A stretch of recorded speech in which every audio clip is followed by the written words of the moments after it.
ሰላም ጤና ይስጥልን አድማጮች እንደምን ብላችኋል? የዕለተ ሐሙስ የህዳር 25 ቀን 2018 ዓ.ም ከትርታ 97.6 ኤፍኤም የትርታ 600 የምሳ ሰዓት ዜና ይዘን ቀርበናል። ዜናዎችን እየመራው እኔ ብርቱካን ዋልተንጉስ አብራችሁ ቆይታ አደርጋለሁ። አብራችሁ ቆዩ። በቅድሚያ የሀገር ውስጥ ዜና። የህዝብ ተወካዮች ምክር ቤት የተሻሻለውን የኢትዮጵያ የምርጫ የፖለቲካ ፓርቲዎች ምዝገባና የምርጫ ስነ ምግባር አዋጅ አጽድቋል። የህዝብ ተወካዮች ምክር ቤት በ5ኛ ዓመት የስራ ዘመን 3ኛ መደበኛ ስብሰባ የተለያዩ ረቂቅ አዋጆችንና የብድር ስምምነቶችን አጽድቋል።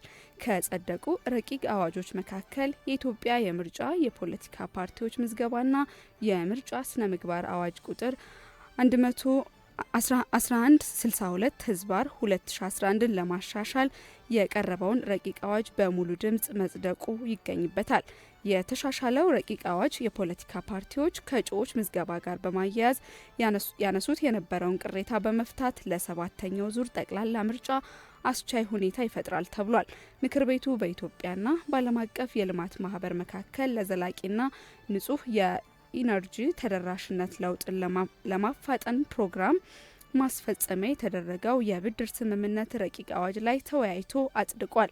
እንዲሁም በኢትዮጵያና በዓለም አቀፍ የልማት ማህበር መካከል ለምስራቅ አፍሪካ የክህሎት ትራንስፎርሜሽን ቀጠናዊ ውህደት ፕሮጀክት ማስፈጸሚያ የሚውል ተጨማሪ የብድር ስምምነት ረቂቅ አዋጅንም አጽድቋል። በኢትዮጵያና ቻይና መንግስት መካከል የተደረገውን የወንጀል ጉዳዮች የጋራ የህግ ትብብር ስምምነት እንዲሁም ፍርደኞችን የማስተላለፍ ስምምነት ለማጽደቅ የቀረበ ረቂቅ አዋጅን ለዝርዝር እይታ ለህግና ፍትህ ጉዳዮች ቋሚ ኮሚቴ መርቷል። በተመሳሳይ በኢትዮጵያና በብራዚል መካከል የተደረገውን ፍርደኞችን የማስተላለፍ ስምምነት ለማጽደቅ የቀረበ ረቂቅ አዋጅንና በኢትዮጵያና የደቡብ አፍሪካ መንግስታት መካከል የተደረገውን በወንጀል ጉዳይ የሚፈለጉ ሰዎችን አሳልፎ የመስጠት ስምምነት ለማጽደቅ የቀረበ ረቂቅ አዋጅ መርምሮ ለዝርዝር እይታ ለህግና ፍትህ ጉዳዮች ቋሚ ኮሚቴ መርቷል። በአፍሪካ ሚዲያዎች የሴቶች ተሳትፎና ደህንነት ለማረጋገጥ እየሰራ እንደሚገኝ የአፍሪካ ህብረት አስታወቀ። በአፍሪካ ውስጥ በሚዲያ ዘርፍ የሚሰሩ ሴቶችን አስመልክቶ የተዘጋጀ ኮንፈረንስ ዛሬ በአዲስ አበባ መካሄድ ጀምሯል። ቃልን ወደ ተግባር የሚዲያ ደህንነትና የስርዓተ ጾታ እኩልነትን የሚያረጋግጡ ፖሊሲዎችን መንደፍና መተግበር የኮንፈረንሱ መሪ ሀሳብ ነው። በኮንፈረንሱ ከመላው አፍሪካ የተውጣጡ ጋዜጠኞች፣ ፖሊሲ አውጪዎችና የሚዲያ ተቆጣጣሪዎች፣ የሲቪል ማህበረሰብ ተቋማት፣ የቴክኖሎጂ ባለሙያዎችና ምሁራን ይሳተፋሉ። ደህንነቱ የተጠበቀና አካታች የሚዲያ ምህዳር መፍጠር የሚያስችሉ ፖሊሲዎችና የህግ ማዕቀፎች ማጠናከር የስብሰባው አበይት አጀንዳ ነው። ማዕቀፎቹ በተለይም ሴቶች በሚሰሩባቸው የሚዲያ ተቋማት ፍትሐዊ ውክልናን እንዲያረጋግጡ ማድረግ በሚቻልባቸው ሁኔታዎች ላይ ምክክር እንደሚደረግ ከአፍሪካ ህብረት የተገኘ መረጃ ያመለክታል። ቴክኖሎጂ፣ ሰው ሰራሽ አስተውሎትና ዲጂታል አማራጮች እኩልነት የሚያንጸባርቁ ትርክቶችን ከመቅረጽ አንጻር ያላቸው ሚና ሌላኛው የትኩረት አጀንዳ ነው። አዲስ የአፍሪካ ሴቶች በሚዲያ የፖሊሲ መግለጫ ይፋ እንደሚሆንና የጋራ አቋም የተያዘባቸውን ጉዳዮች ተፈጻሚነት የሚከታተል ቡድን እንደሚቋቋምም ተመላክቷል። ኮንፈረንሱ ለፖሊሲ ግብዓት የሚሆኑ ምክረ ሀሳቦች መሰረት የሚጥል ተጠያቂነት ማዕቀፎችን ማስፋትና በባለድርሻ አካላት መካከል ጠንካራ ትብብርን ለመፍጠር እንደሚያስችል ተገልጿል።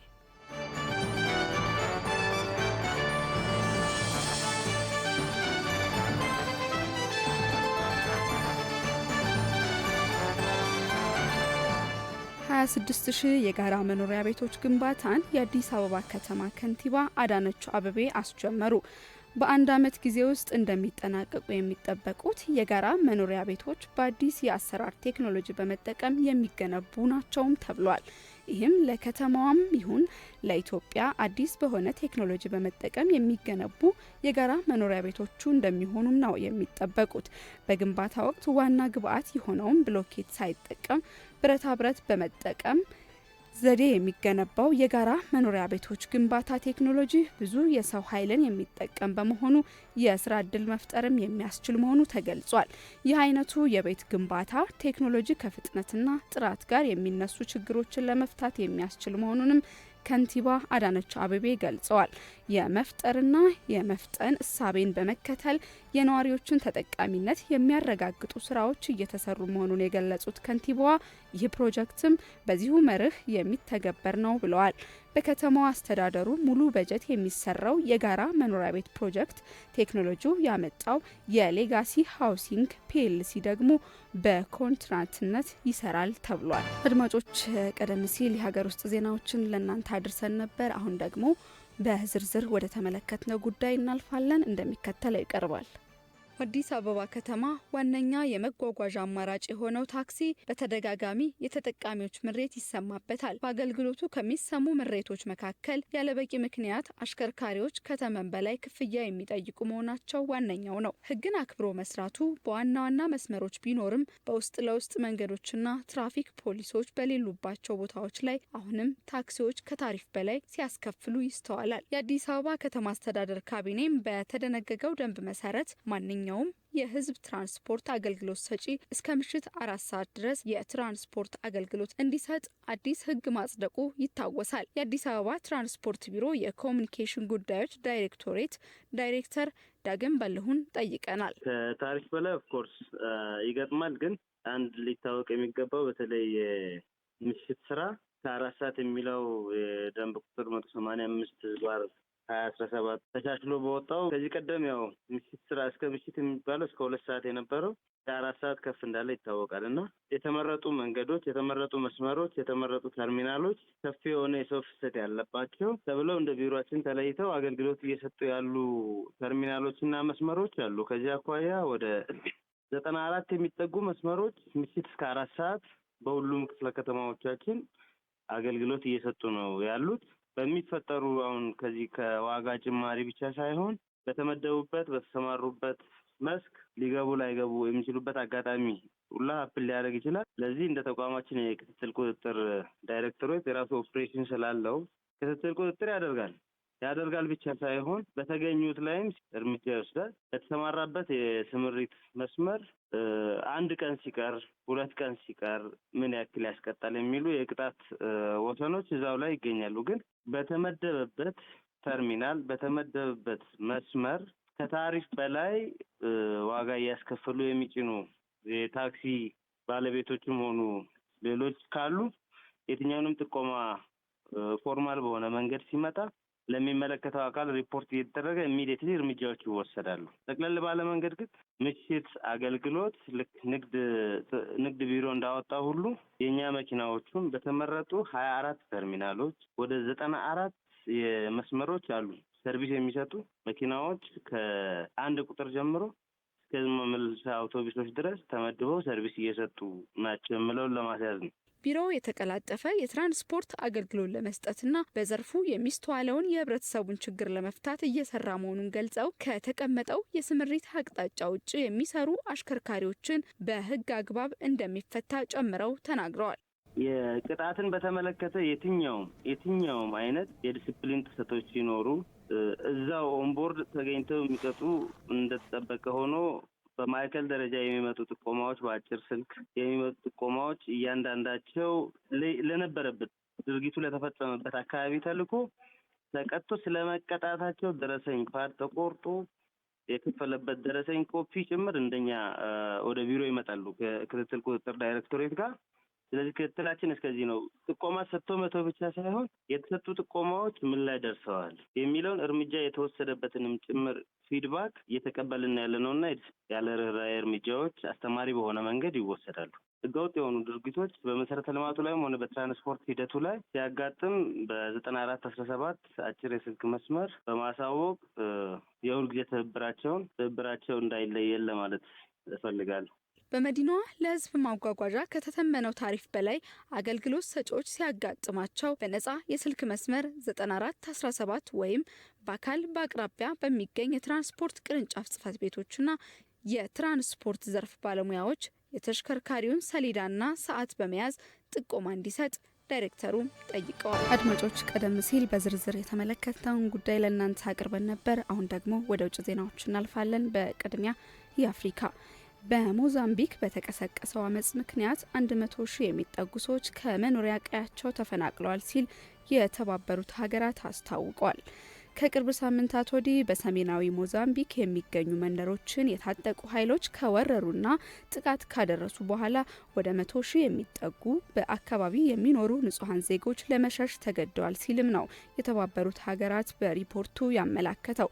በተለይም በናምፑላ ግዛት ትምህርት ቤቶች፣ አብያተ ክርስቲያናትና ጊዜያዊ መጠለያዎች በከፍተኛ መጠን የጨመረውን የፍልሰተኞች ቁጥር ማስተናገድ አልቻሉም።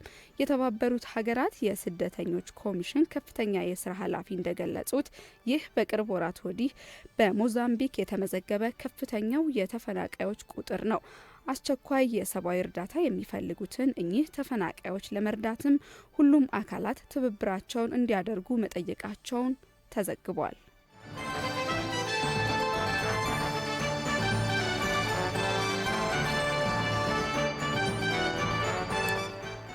ዩክሬን በባለስልጣኑ ከስልጣን መራቅ ትጎዳለች ተባለ። ከቱባ ባለስልጣናት መካከል የነበሩት አንድሬ የርማክ የስልጣን መልቀቂያ ደብዳቤ ማስገባታቸውን የዩክሬኑ ፕሬዝዳንት ቮሎዲሚር ዜሌንስኪ ማስታወቃቸውን ያስታወሰው የአልጀዚራ ዘገባ ነበር። ነገሩ ከዚያም በላይ የደረሰ ነው ሲል አስነብቧል። ፕሬዝዳንት ዜሌንስኪ ባለፈው ሳምንት በቴሌግራም ገጻቸው ያሰፈሩትን ጽሑፍ በዋቢነት የተጠቀመው ዘገባው የርማክ መልቀቂያውን ያስገቡት በሙስና ተጠርጥረው ቤታቸው በመንግስት ደህንነት መበርበሩ ከተነገረ በኋላ እንደሆነም አውስቷል። አንድሬ የርማክ ሀገራቸው በተቸገረችበት ወቅት በጽናት የተፋለሙ ጀግና ነበሩ ያሉት ፕሬዝዳንት ዜሌንስኪ የመልቀቂያ ደብዳቤያቸውን ተቀብያለሁ፣ በቅርቡም ተተኪያቸውን አሳውቃለሁ፣ በዚህ ዙሪያ ከዚህ በላይ የሆነ መረጃ ባይናፈስ እመርጣለሁ ሲሉ በቴሌግራም ገጻቸው ላይ መልእክት አስተላልፈውም ነበር። ይህን መልእክታቸውን በተመለከተ ምላሽ የሚመስል ጽሑፍ ለተነባቢው የአሜሪካ ጋዜጣ ኒውዮርክ ፖስት የላኩት አንድሬ የርማክ ለሀገሬ ለመሞት ዝግጁ የሆንኩ ታማኝ ዜጋ ነኝ የሚል መልእክት አስተላልፈዋል። አልጀዚራ ባሰራጨው ዘገባ አንድሬ የርማክ በማዕረግ ከዜሌንስኪ ያነሱ ቢሆኑም በዩክሬን ፖለቲካ ላይ ያላቸው ሚና ግን እንዲህ በቀላሉ የማይታይ ነው ብሏል። ዘገባው ሲቀጥልም ሰውየው ከስልጣን ተነስተው ሌላ ሰው መሾሙ የማይቀር ቢሆንም ለአጭር ጊዜም ቢሆን የእርሳቸው ጉድለት ለዩክሬንም ሆነ ለፕሬዝዳንት ዜሌንስኪ እጦት እንደሆነ ጠቅሷል። በፕሬዝዳንት ትራምፕ ጸያፍ ስድብ የተሰነዘረባቸው ከዲሞክራት ፓርቲ የሚኒሶታ ከተማ ተወካይ የምክር ቤት አባሏ ኢልሃን ኦማር ፕሬዝዳንቱ ጥፋታቸውን ለመሸፋፈን እየሞከሩ ነው ብለዋል። ከሰሞኑ ፕሬዝዳንት ትራምፕ የምክር ቤት አባሏን በስም ጠርተው ያደረጉት ንግግርን በተመለከተ ኤምኤስ ኒው ከተሰኘ ቴሌቪዥን ጋር ቆይታ ያደረጉት ኢልሃን ኦማር የቀደሙ የፕሬዝዳንት ትራምፕ ዘረኝነት የቃኛቸው ያላቸውን ንግግሮች በማውሳት ፕሬዝዳንቱ እኔንም ሆነ አሜሪካ ነዋሪ ሶማሊያውያን በጠቅላላው ጥቁሮችና ሙስሊሞች ላይ የሚያደርሱት ጥቃት የመጀመሪያ አይደለም ሲሉ ተናግረዋል። ኢልሃን ፕሬዝዳንቱ መሰል ወቀሳን በተደጋጋሚ በጥቁሮችና ሙስሊሞች ላይ የሚሰነዝሩት ቃል በገቡበት መሰረት የአሜሪካውያን ዜጎችን ስራ አጥነት፣ የኑሮ ውድነት፣ የግብር ጫና መሰል ጥያቄዎች መመለስ ስላልቻሉ የሚነሱባቸውን ወቀሳና ድክመቶቻቸውን ለመሸፋፈን ነው ሲሉ ከሰዋል። በሚኒሶታ ከተማ ብቻ 80 ሺህ በላይ ሶማሊያውያን እንዳሉ ያወሱት የከተማይቱ ሕዝብ ተወካይ ኢልሃን ኦማር ከዚህም ውስጥ 90 በመቶ ያህሉ ህጋዊ የጉዞ ሰነድና የመኖሪያ ፍቃድ እንዳላቸው አስረድተዋል። አክለውም ቀሪዎቹም ቢሆኑ አስቀድመው የትራምፕን አካሄድ በመገመት ህጋዊውን መስመር ለመከተል ሂደት የጀመሩ በመሆናቸው ፕሬዝዳንቱ ምንም ቢሉ እኛ ከከተማችን የትም አንሄድም ብለዋል። የአሜሪካ ልዩ መልእክተኛ ስቲቭ ዊትኮፍ ዛሬ በማያሚ የዩክሬን ብሔራዊ የጸጥታ ምክር ቤት ኃላፊ የሆኑትን ሩስቴም ኡሜሮቮን ያነጋግራሉ ሲል ዋይት ሀውስ አረጋግጧል። ዊትኮቭ ማክሰኞ ዕለት በሞስኮ ከሩሲያ ፕሬዝዳንት ቭላዲሚር ፑቲን ጋር ለ5 ሰዓታት ያህል ካሳለፉ በኋላ ስብሰባው የተከሰተ ሲሆን ክሬምሊን በዩክሬን ጦርነት ለማስቆም ምንም አይነት ስምምነት እንዳላመጣ ተናግረዋል። የአሜሪካው ፕሬዝዳንት ትራምፕ ንግግሮቹ አማቻቸውን ጃሬድ ኩሽነርን በተገኙበት በምክንያታዊ መልኩ ጥሩ መሆናቸውን ተናግረዋል። ነገር ግን ከሙሉ ስምምነት ለመድረስ ጊዜ ይወስዳል በማለት አሁን ላይ ቁርጥ ያለ ነገር ለመናገር ገና መሆኑን አስረድተዋል። የዩክሬን የውጭ ጉዳይ ሚኒስትር አንድሪ ሲቢያ ሩሲያ ደም ማፋሰሱን ማስቆም አለባት ሲሉ ፑቲንን የዓለምን ጊዜ እያባከኑ ነው ሲሉ ከሰዋል ሲል የዘገበው ቢቢሲ ነው።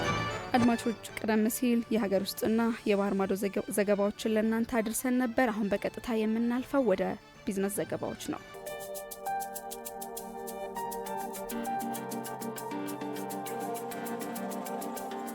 ስታትስቲክስ መረጃን መሰረት ላደረገ ጠንካራ ፖሊሲ የጀርባ አጥንት ነው አሉ ምክትል ጠቅላይ ሚኒስትር ተመስገን ጥሩነህ።